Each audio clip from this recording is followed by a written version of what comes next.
भोगी सणाच्या सर्वांना खूप खूप शुभेच्छा. आता आपण भोगीची भाजी करणार आहोत. त्यासाठी हे बघा, हे सर्व असं धुवून घेतलेलं आहे.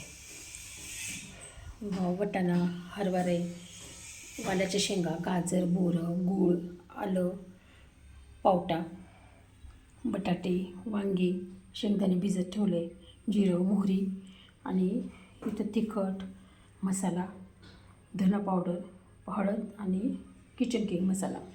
आता आपण सर्व मसाले भाजून घेऊ. इथं कढई ठेवली आता तापायला आणि भोगीची भाजी करून घेऊया. भोगीची भाजी ही खायचीच असते. असं खोबरं भाजून घ्यायचं. आता तीळ भाजून घेऊ. आता शेंगदाणे भाजून घेऊ. मसाल्यासाठी खोबरं, शेंगदाणे, तीळ हे सर्व साहित्य भाजून मिक्सरला वाटून घ्यायचं. आता मोहरी, तेल चांगलं तडतडलं. आता जिरं. आता आपण हे सर्व भाज्याच्या परतून घेणार आहोत. वालाच्या शेंगा टाकले, हरभरं, सर्व आता एक एक करून सर्व भाज्या टाकायच्या आता इथं आणि परतून घ्यायच्या.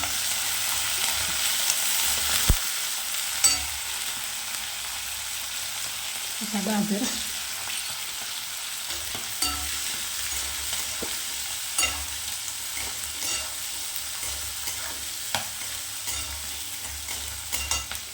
आता सगळं वाटाणा खूप उडतं ते अंगावर.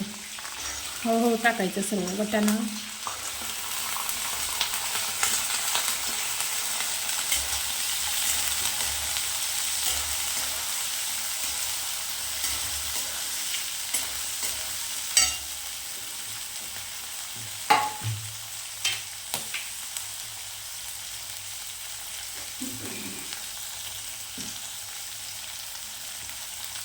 बटाटा टाकून घेणार आहे याच्यातच.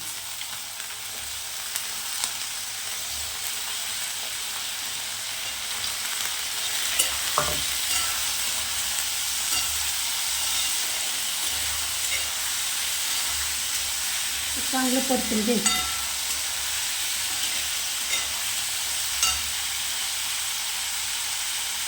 त्याच्यातच वांगं टाकून घेणार आहे.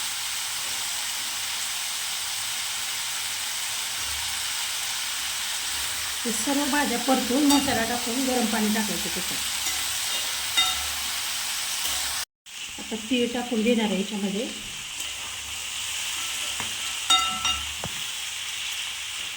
गूळ आणि बोरं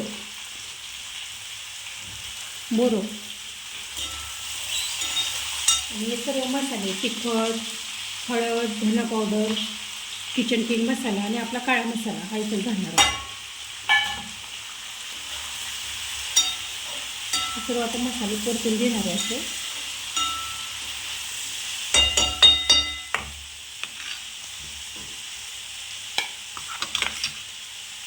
आणि आपण तो मसाला परतला होता तो असा याच्यात टाकून घेणार आहोत. खूप छान लागते भोगीची भाजी. खायलाच पाहिजे, निरोगी राहते. त्यासाठी सर्व नवीन नवीन भाज्या आलेल्या असतात. सर्व मिळून भाज्या करायची असते. आणि याच्यामध्ये आता गरम पाणी टाकणार आहे.